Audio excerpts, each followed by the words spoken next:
വലിയ ആവേശത്തോടു കൂടിയാണ് ഇന്ന് രാവിലെ ഈ പുതിയ നഗരത്തിൻ്റെ മുറ്റത്തേക്ക് സ്ഥിരമായി എല്ലാ മാസവും ഒന്നോ ഒന്നിലേറെ തവണയോ വരുന്ന ഈ മുറ്റത്തേക്ക് ഇന്നത്തെ ഈ അഭിമാന നിമിഷത്തിന് വേണ്ടി വന്നെത്തിച്ചേർന്നത്.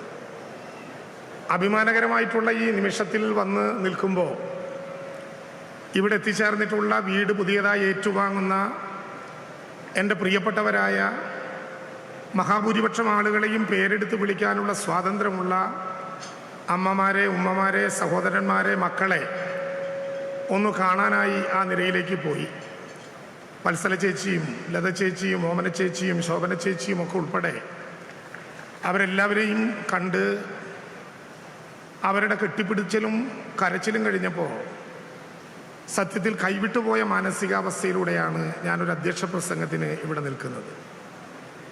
2024 ജൂലൈ 30 മനുഷ്യത്വമുള്ള ലോകത്തിലെ ഒരു മനുഷ്യനും മറക്കാൻ പറ്റാത്ത വിധത്തിൽ പുഞ്ചിരിമുറ്റത്ത് 1750 അടി മുകളിൽ പൊട്ടിയ ഒറ്റ ഉരുളിൽ പുന്നപ്പുഴയുടെ തീരത്ത് ഒരു ചതുരശ്ര കിലോമീറ്ററിനകത്ത് 298 മനുഷ്യർ ഭൂമുഖത്തു നിന്നില്ലായ്മ ചെയ്യപ്പെട്ട ആ വലിയ ദുരന്തത്തിൻ്റെ ദുരന്ത നാളുകളിലേക്ക് മനസ്സിലൊരു വേലിയേറ്റം സൃഷ്ടിക്കുന്നത് പോലെ ഒരു തിരയിളക്കമുണ്ടായി. ഞാനത് പറയാൻ മുതിർന്നാൽ ഈ അധ്യക്ഷ പ്രസംഗം എനിക്ക് പൂർത്തിയാക്കാനാകില്ല. അത്രയേറെ വികാരപരമായിരുന്നു ആ പ്രശ്നങ്ങൾ. ജൂലൈ 30 ഞങ്ങൾ മന്ത്രിമാർ, ജനപ്രതിനിധികൾ, നിങ്ങളെല്ലാവരും പുന്നപ്പുഴയുടെ തീരത്തെത്തിച്ചേരുമ്പോൾ അപ്പുറത്ത് 512 മനുഷ്യർ പുഞ്ചിരിമുറ്റത്തും മുണ്ടക്കയിലും അട്ടാമലയിലും ആറാമലയുമായി ചൂരൽമലയുടെ തീരത്ത് ഇങ്ങോട്ട് കിടക്കാൻ പറ്റാതെ പുന്നപ്പുഴയുടെ ഭ്രാന്തമായ ഒഴുക്കിൻ്റെ അപ്പുറത്തു നിൽക്കുന്ന കാഴ്ച മുതൽ ഞാൻ ഓരോന്നായി വിശദീകരിക്കുന്നില്ല. 19ഓളം വരുന്ന പട്ടാളവും അർദ്ധ സൈന്യവും പോലീസും ഫയർഫോഴ്സും ഫോറസ്റ്റും എല്ലാം ഉൾപ്പെടുന്ന നമ്മുടെ അർദ്ധ സൈനിക വിഭാഗങ്ങൾ യഥാർത്ഥത്തിൽ ഈ വയനാട്ടിൽ നിന്നും ലോകത്തിൻ്റെ വിവിധ ഭാഗങ്ങളിൽ നിന്നും എത്തിയ അതിനേക്കാൾ മിലിറ്റൻ്റായ കേരളത്തിൻ്റെ മലയാളിയായിട്ടുള്ള പട്ടാളത്തിന്, സൈന്യത്തിന് തുല്യമായ മനുഷ്യർ അവരെല്ലാവരും ഒത്തുചേർന്ന് ദിവസങ്ങളോളം നീണ്ട തെരച്ചിൽ പ്രക്രിയയ്ക്ക് നാം നേതൃത്വം നൽകി. ഞാൻ ഇപ്പോഴും ഓർക്കുന്നു, ആ തിരച്ചിൽ ഒരുപക്ഷെ ലോകം കണ്ടതിൽ വെച്ച് ഏറ്റവും ശ്രദ്ധേയമായ ഒരു ദുരന്ത നിവാരണ ഘട്ടമായിരുന്നു. സൺറൈസ് വാലിയുടെ അപ്പുറത്ത് സൂചിപ്പാറയിൽ മനുഷ്യ ശരീരത്തിന് സാദൃശ്യമായ സ്ഥലങ്ങൾ കണ്ടെത്തിയിട്ടുണ്ട് എന്ന് ഹെലികോപ്റ്റർ ദൃശ്യങ്ങളിൽ വ്യക്തമാക്കപ്പെട്ടപ്പോൾ സൂചിപ്പാറയിലേക്ക് നേരിട്ട് പോയിട്ടിറങ്ങാൻ ഒരു സാധ്യതയുമില്ലാതെ വന്നപ്പോൾ ദുരന്ത നിവാരണ പ്രക്രിയയിൽ ഒരു പുതിയ അധ്യായം സൃഷ്ടിച്ചുകൊണ്ട് ഹെലികോപ്റ്ററിൽ കഡാവർ ഡോഗ്സിനെ നേരിട്ടിറക്കി മനുഷ്യഗന്ധം മണത്തെടുത്ത് അവിടെ നിന്ന് കൊണ്ടുവന്ന ശരീരാവശിഷ്ടങ്ങൾ DNA ടെസ്റ്റിന് അയച്ചതുൾപ്പെടെ തെരച്ചിലിൽ ഒരു ലോക മാതൃക ദുരന്ത നിവാരണ രംഗത്ത് സൃഷ്ടിക്കാൻ നമുക്കായി.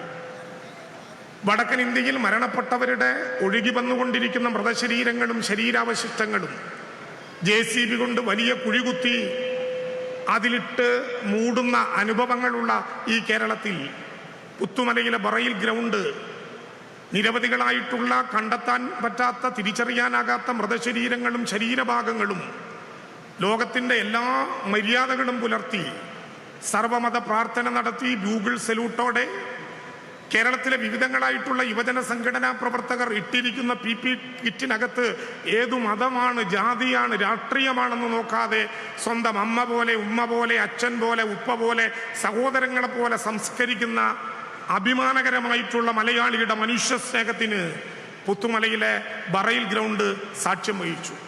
അനുഭവങ്ങൾ ഇങ്ങനെ നിറഞ്ഞു പോവുകയാണ്.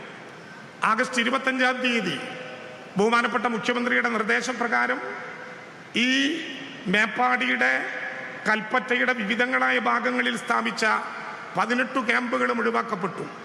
അവസാനം ഓമന ചേച്ചിയും മോഹനേട്ടനും 8 കുടുംബാംഗങ്ങളുള്ള രേവതിയും പളനിസ്വാമിയും ശെൽവരാജും അടക്കം 5 പേരെ 5 കുടുംബങ്ങളെ മാറ്റി ഓഗസ്റ്റ് 25-ന് ഇവിടെ എല്ലാ ക്യാമ്പുകളിൽ നിന്നും 1 മാസത്തിനകം താൽക്കാലിക വീടുകളിലേക്ക്, വാടക വീടുകളിലേക്ക്, ബന്ധുവീടുകളിലേക്ക്, സർക്കാർ ക്വാർട്ടേഴ്സുകളിലേക്ക് അങ്ങനെ മാറ്റുന്നതിൻ്റെ തലേ ദിവസം ബഹുമാനപ്പെട്ട മുഖ്യമന്ത്രി നിർദ്ദേശിച്ചതനുസരിച്ച് പുനരധിവാസ പ്രവർത്തനങ്ങളുടെ ജനാധിപത്യ ലോകമാതൃക സൃഷ്ടിച്ചുകൊണ്ട് ആ പുനരധിവാസ പ്രവർത്തനത്തിൻ്റെ ഭാഗമായി അന്നത്തെ കേരളത്തിൻ്റെ chief secretary V Venu IAS അവരെ നേരിൽ കേട്ടുകൊണ്ട് അവരോട് ചോദിച്ചു, എങ്ങനെയായിരിക്കണം പുനരധിവാസത്തെക്കുറിച്ച് നിങ്ങളുടെ അഭിപ്രായം?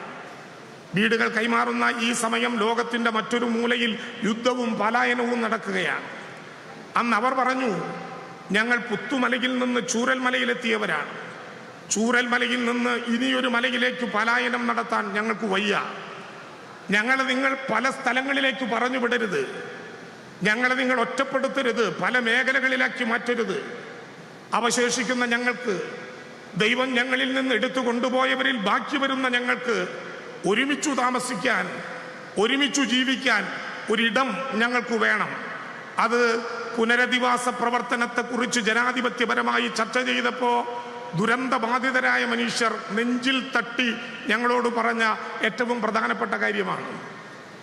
ഇത്രയും വലിയൊരു നഗരം സൃഷ്ടിക്കാൻ പറ്റുമെന്ന് ഞങ്ങൾക്കറിയില്ല. അതിനു പറ്റുന്ന ഒരു പുനരധിവാസത്തിൻ്റെ മാതൃകകളൊന്നുമില്ല. കേരളത്തിൻ്റെ മാത്രമല്ല, ഇന്ത്യയുടെ ആർക്കവൈസുകളിൽ ദുരന്തബാധിതർക്കൊരു നഗരമുണ്ടാക്കിയതിൻ്റെ ഒരു മുന്നനുഭവങ്ങളും ഞങ്ങളുടെ മുമ്പിലില്ല.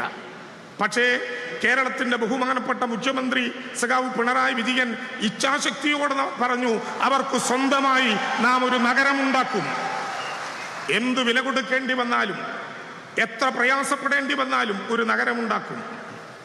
ചില സാമ്പത്തികകാര വിദഗ്ധന്മാർ ആധുനിക കാൽക്കുലേറ്ററുകൾ നിരത്തി വെച്ചുകൊണ്ട് നമ്മളോട് പറഞ്ഞല്ലോ, 760 780 മുഖ്യമന്ത്രിയുടെ അധ്യക്ഷ പ്രസംഗം പുരോഗമിക്കുകയാണ്. എന്തായാലും ആ പറഞ്ഞതുപോലെ തന്നെ ഇത്തരത്തിൽ ഒരു ടൗൺഷിപ്പ് പൂർത്തീകരിക്കാൻ സാധിക്കുമോ എന്നതൊക്കെ ഈ ജനങ്ങളുമായി ബന്ധപ്പെട്ട് സംസാരിച്ചപ്പോഴാണ് ആ ബോധ്യമായത്. ആ കാര്യം അന്ന് സ്വപ്നത്തിൽ ഉണ്ടായിരുന്നില്ല, പക്ഷേ ഇപ്പോൾ പൂർത്തീകരിക്കുമ്പോൾ സന്തോഷമെന്നാണ് അദ്ദേഹം പറയുന്നത്.